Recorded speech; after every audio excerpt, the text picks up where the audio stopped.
Well, hello there. How is everyone? I hope you're all well on this fantabulous Friday. That's it, baby. It's Friday, the last day of the week, unless you're one of them who believes Saturday is because you believe Sunday is the first day of the week. I don't know where I sit with that. But anyway, I'm going to get straight into the meat and potatoes because you're looking absolutely amazing, but I can see your patience is wearing thin at this incredibly long introduction. So anyway, what we talked about in this video is Elon Musk.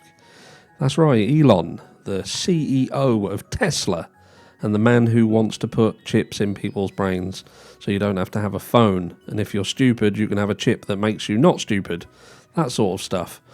But he has spoken out because of Charlie Kirk's murder. And what I find interesting is, I did a live yesterday. If you didn't watch it, then why the fuck not? Go and watch it after this video. Treat yourself. Treat yourself. It's brilliant. It's brilliant. Just for the fans. So yeah, we spoke about Erika Kirk, and I said you've got Erika Kirk versus Candace Owens. Erika versus Candace. Could you imagine that? It's going to be better than Paul versus that other boxer, whatever his name is. Can't remember. He's dead to me. He's sold out. He's sold out. World champion. Now what's he doing? Fighting Paul. Anyway, I digress. So you've got Candace and you've got Erika. And the thing is Candace is behaving, in my opinion, and why she's striking a chord with many people is because she's behaving in a manner which sits more comfortably in with how we feel someone should be acting who's lost someone important to them that they love. Because you look at Candace Owens and she seems to be pissed off. She seems to be affected by it. She has good days, she has bad days, and she is calling everybody out. And she is basically not leaving any stone unturned. And what I will say is I can't agree with everything she says. I just can't. I apologise. I said that in the live. I've got a lot of time for her. She's a master at her craft. But there are some things that I don't fully agree with, but I'll shut up. But what I will say is, yeah, she is somebody who, when you look at what she's doing, how she's doing it, it is hand in hand with how you would expect someone who's lost someone close to them and the fact that they just want to fucking burn the world down and get to the truth. And then we've got this story in the middle that we're being told, we're being fed, and this is what you're supposed to believe, but this story don't make sense. Doesn't make sense. Is it beyond the realms of possibility? No, it's not. But it's highly unlikely. I wouldn't like to have to put a percentage on how likely the injury that was caused by this wound was, because it would be very, very low.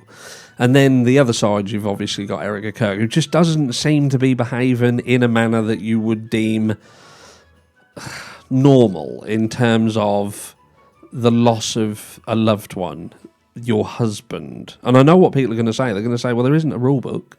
There isn't a rule book. There ain't a specific mould. There's not a specific way. Everybody grieves differently. You're right. Everyone grieves differently. But what you tend to find is there's still several different stages of grief. And when they say they grieve differently, it's because some will start at point 1 and they'll make the way through 2, 3, 4, 5, 6, 7. Others will go 7, 2, 4, 1, and they'll jump about all over the place, and they'll crash later, and some will crash at the beginning, and then they'll get do you know what I mean? So grief in itself, yes, people grieve differently, but the stages are all pretty similar. And with Erika Kirk, everything she's done publicly has felt a little bit like a performance. I feel that at the end of it, there's going to be a massive, great round of applause and an Oscar's going to be handed out. Do you know what I mean? And she then does this interview, and this interview is well different.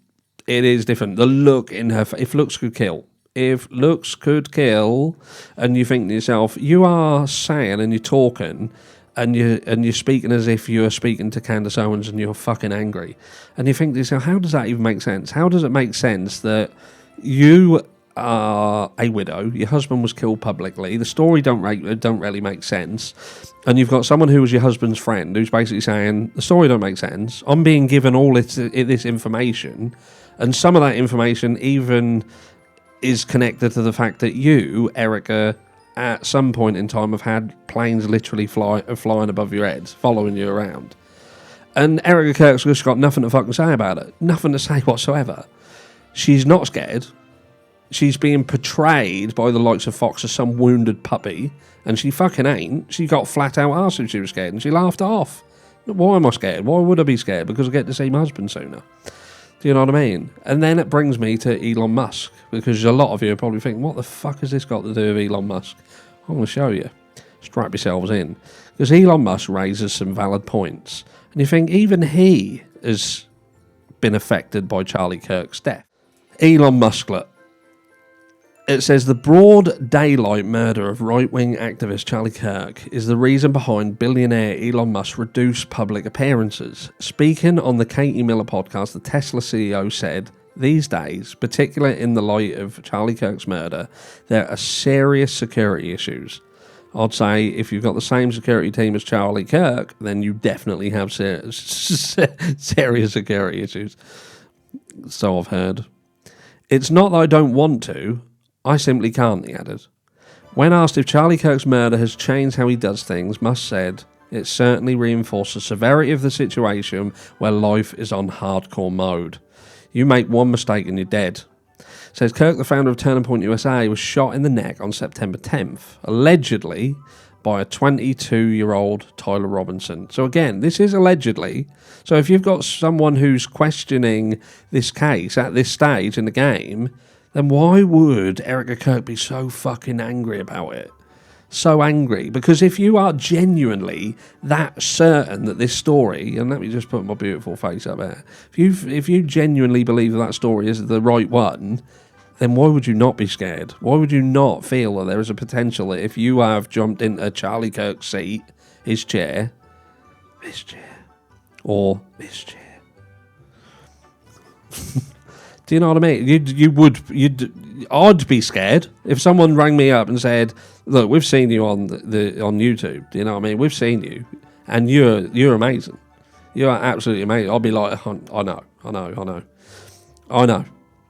and they'd be like, "Look, we want you to do what Charlie Kirk did because we think that you're the next best thing.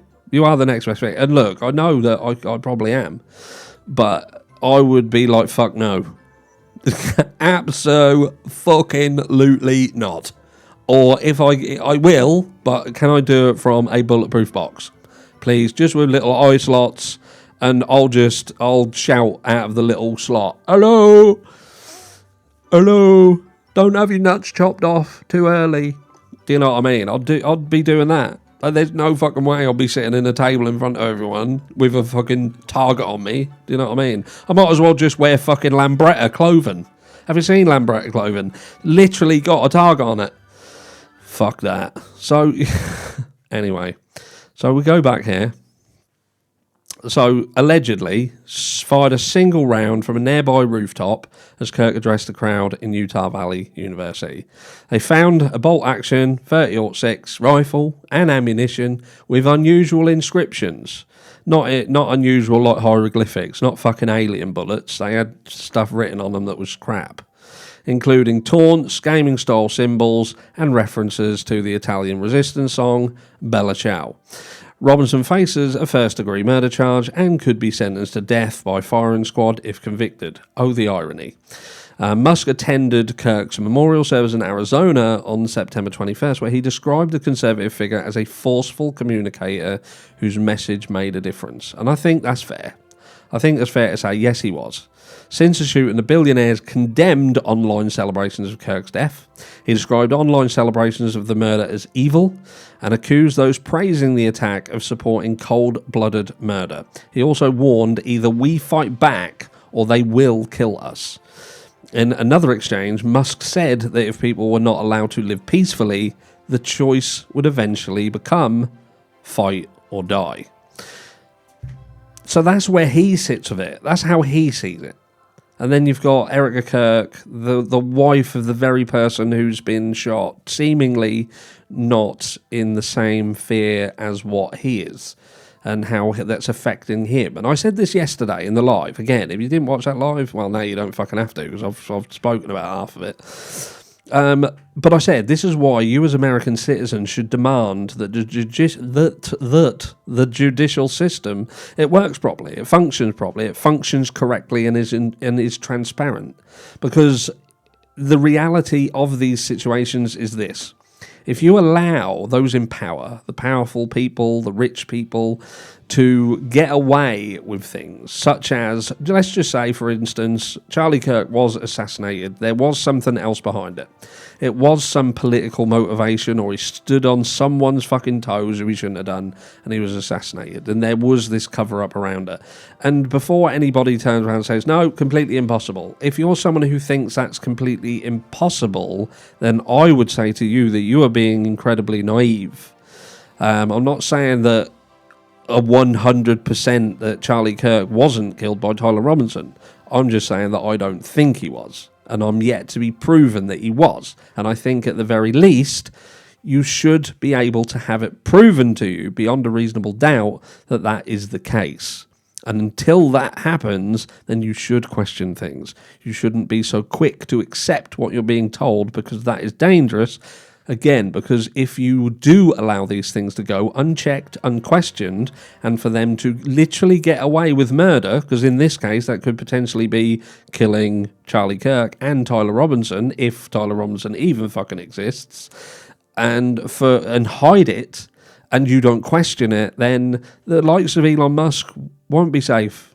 Won't be safe. Because if he treads on someone's toes, they'll just fucking fuck him off and just say that someone else did it.